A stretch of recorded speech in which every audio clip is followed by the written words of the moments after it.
Closing. It's one of the cringiest sales terms on the planet for both salespeople and for customers.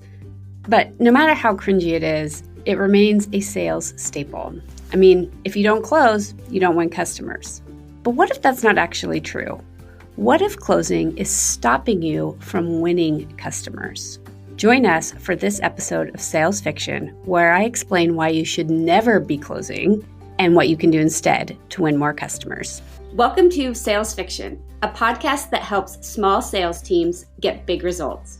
I'm your host, Christy Lawrence, the founder of Mighty Sales and a longtime sales professional who traded my corporate sales career to help small but mighty teams do more with less. Each week on this podcast, we separate sales fact from sales fiction so that you can hyper-focus your effort on the skills, strategies, and tools that will have the biggest impact on your bottom line. Let's dive right in. ABC, always be closing. We've all heard it. Beyond ABC, closing is a constant companion in sales speak. How do you close more deals? You need to work on the close. Can you help my team get better at closing? This is just a handful of the questions I hear on a regular basis. Now, I don't know about you, but I feel like this is one of the worst things to ever happen to sales, this whole idea of closing. First and foremost, and this isn't just semantics, you should never be closing. Closings are about endings. Sales are about opening conversations, opening relationships, opening new deals. Relationships are meant to be ongoing, not to be closed. When you close a sale, you infer the relationship is coming to an end. And even in the most transactional businesses where you make a one-time sale, you're still opening a relationship that shouldn't be closed. Let's say you're selling something like a desk view, a fancy shelf that has suction cups that stick to a window so you can create a desk on the go with a view. It's a one-time sale. People probably buy one and that's it. There's no need for 95% of customers to have more than one desk view. So say you're selling desk views. Once you win the sale, you'd think there's very little reason to have another interaction with this customer. But that's where you'd be wrong, because even in this very transactional sale, even if your customer is never going to purchase from you again, they still have a relationship with your business. They have the ability to write a review, talk to their friends and colleagues, post on social media. Not to mention, they're going to interact with the product on a regular basis. But if you're only focused on closing the sale, it's easy to subconsciously project the message that none of that matters. And when you do that, you miss the opportunity to continue a relationship that moves your brand and your business forward. This doesn't even account for the fact that nobody likes to be closed. Closing is akin to putting someone in a corner. And just like we learned in Dirty Dancing, nobody puts baby in a corner. None of us want to be put in a corner.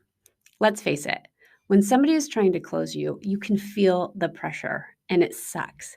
It feels like you're being pressured, manipulated, bossed around, and like you don't have options. All of us want to feel like we have options. And the reality is your customer always has options. Even if you don't present them all to your customer, they still exist. They have the option of doing nothing, maintaining the status quo. The worst thing about closing and using pressure to do so is that even if you win the deal, you often do so, and then that potential client or that new client has doubts that are going to make them a difficult client to work with. Doubts that are going to increase the likelihood that they'll be unsatisfied with what you've sold them. Doubts that will leave a crappy taste in their mouth about your interaction and your company. None of this serves you in the long term. I mean, think about it. Have you ever loved it when someone tried to close you? People don't like to be shut down, pushed around, or pressured. And that is what closing evokes. They're saying, do this. It's me getting something from you. This is one of the reasons why people hate sales, because they think this is what it's about. Quality, rewarding sales conversations are fundamentally the opposite of this. Great sales conversations are about creating openings. From the initial conversation to the purchasing decision to what happens after the sale. The most important part of the sales process is what happens after the sale. And if you want to learn more about that, go back and listen to our previous episode where we talk about the importance of post-sales and how to nurture that in your culture. But post-sales is when customers move from your customers and clients to raving fans. It's when they become a de facto sales agent who acts on behalf of your company, telling others how awesome you are. But how do you win customers then? If you're not going to close, if closing is about pressure, if it's about manipulation, if it's about making people feel like they have a decision, how do you get people to make a decision but not close? How do you win those deals instead? So first, stop thinking about closing. Just take that off the table and instead start thinking about opening, asking, inviting, proposing. It's a very different mindset. You still want to provide your prospects with a clear path forward, but you want to let them decide if it's the path that they want to take. Of course, you're going to guide them and help them decide that it's the path they want to take, but you want to do so in a way that gives them agency and choice and makes them feel empowered in the process. Think of it like this. Sales is a little bit like a highway, right? But there's more detours, lots of times more scenery. And your job in sales is to get your potential clients both on the highway and then help them get to their desired destination. So you're basically working as an air traffic controller agent, which doesn't really make sense with this highway analogy, but you get what I'm saying. So maybe a highway traffic control agency. The goal is to get your clients to the destination that they want to go, to help them see the destination, to help them provide a roadmap, and help make that trip smooth, easy, and enjoyable. Once the client is on the highway, maybe they saw an ad, maybe they got a call from someone in your office, maybe you called them, maybe they went to Google, maybe they got a referral, but they're on the highway. They're on the way heading to the destination. They've decided this is where they want to go, and this is the highway they're going to take. In order to help them get where they want to go, you need to lead them with step-by-step instructions. So you're the GPS voice, way more interaction. One way to do this effectively is to clearly articulate what happens next after every stop so that they know what's going to happen next. So to translate this to sales, right, because that's what we're talking about, not driving, we're just using this analogy here, is after every conversation, you want to give them an option to either continue down the highway or get off, or take a break at a rest stop, right? So instead of thinking about closing, sales becomes hyper-focused on inviting your prospects to the next steps, not the final one. That's the difference. You slow down the process and give them agency and choice at every single step. One question that can help you do this is, what is the smallest next step that they can take from this conversation to keep moving forward? Is it that they participate in a demo? Is it that they sign up for a class? Is it that they get to go to coffee? Is it that we go to coffee and get to know each other? Is it to agree on pricing and terms? Is it to sign contracts? Or is it simply to get the name of the person that you need to be talking to, the decision maker? There are so many steps when you really break the process down. But when you focus on closing, it's easy to hurry the process and miss getting buy-in along the way before you get to the purchase and commitment phase. This is oftentimes why deals that seem like they're a sure thing fizzle out or become hard in the negotiation phase. Say you're a real estate agent and you meet someone who's going to buy a house in the next 6 months, but they're not currently in the market. Maybe the next step is to simply offer to meet them for coffee to review some trends in the local market and some ways to simplify the process when they get there. Here's an example of what this might sound like. Super exciting that you're starting to think about buying a home. I'd love to take you out to coffee and learn more about your goals and share some resources on our local market and steps that you can start taking now to make the process easier. Does that sound like that would be helpful? Notice that last sentence. From a tactical standpoint, it's often referred to as a trial close or a temperature check, but more authentically, it's about giving people a clear path of what's next and an opportunity to say yes or no. I like to call them on-ramps and off-ramps, back to our highway analogy. Another key thing that will help you move from closing is to think about it instead as inviting. Utilize the phrase, here's what I propose, and then propose the next step. Will that work for you? Or does that work for you? Or how does that sound? I really do feel like that sentence, here's what I propose, is a really powerful inviting statement because essentially you're saying, here's my idea. What do you think? And it opens up the opportunity that your potential client might have some other ideas and you're open to listening to them because this is just a proposal. It's just a suggested path forward that can be adjusted and altered. But it still provides leadership and a clear direction without pressure or backing your clients into a corner. Here's another example of how this might work. I love getting facials. At least I did before COVID. I haven't had one for quite a while. And I love to buy things. It's kind of a problem that I have.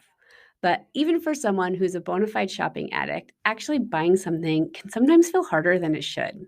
There have been countless times when I'm laying on a massage table, draped in a cozy blanket, steam covering my face, and I fall in love with the orangey smell of a product the esthetician just massaged into my face. I find myself laying there thinking, I want to use this every day. What is this product? I wonder how much it costs. But then doubt seeps in. I don't know if it's an appropriate product to use every day. I don't know if it's something that's for sale in the studio. I don't even know if it's something that they sell. So I just lay there thinking, this is nice. I'd like to have this.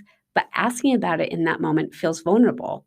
So I don't mention it, and then I go home without it, which is good for my bank account, but not necessarily great for the massage studio or facial studio.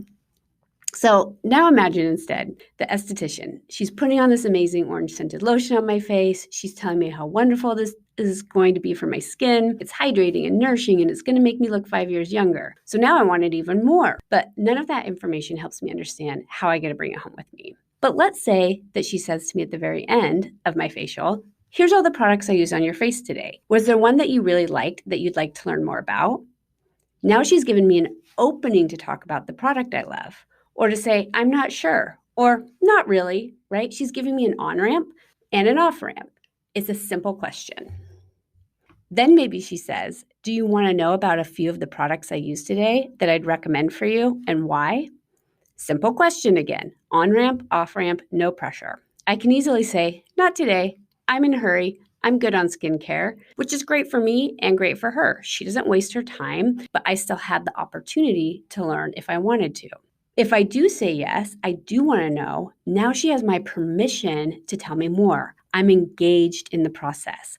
I've said, yes, I want to be a part of this conversation. So now she can tell me all about the products and make a proposal. Say she says, ideally, you use all three daily.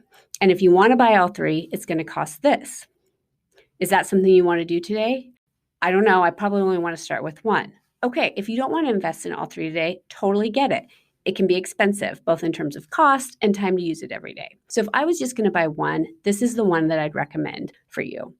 Do you want me to go ahead and add that to your total? It's a series of questions with the intent of discovering what the potential client's interests and needs are while helping them move closer to the outcome, if desired and appropriate. The goal isn't to convince them, or me in this facial example, to do anything. The goal is to make it easy for me to get it if I want it, and that is in service to me. When you're doing this well, when you're focused on opening and inviting and proposing, your client is going to go through a series of making small decisions, yes, no, along the way. So when they get to the big decision about whether or not to buy, whether or not to work with you, it feels natural and easy. It doesn't feel like this big, heavy decision that you have to pressure them to make. And that is how good sales is done without closing. So the next time you're talking to a customer, don't close them. Open a relationship. Ask them to make small decisions along the way where they have easy on-ramps to say yes or off-ramps to say no without pressure, but where they feel engaged and have agency and it's clear what the next step is. This makes it easy for them to buy and provides a clear path on how they do so. Join us next week where we host guest John Patterson, the co-owner of JPI Insurance Solutions, who brings 18 years of sales experience to his team of 20 professionals. He's going to share his insight and wisdom into how he's led his team to success, including the habits that have helped him succeed in both sales and leadership. In the meantime, if you like this episode, make sure to give it a 5-star review and subscribe to Sales Fiction so you can get fresh episodes downloaded as soon as they are available.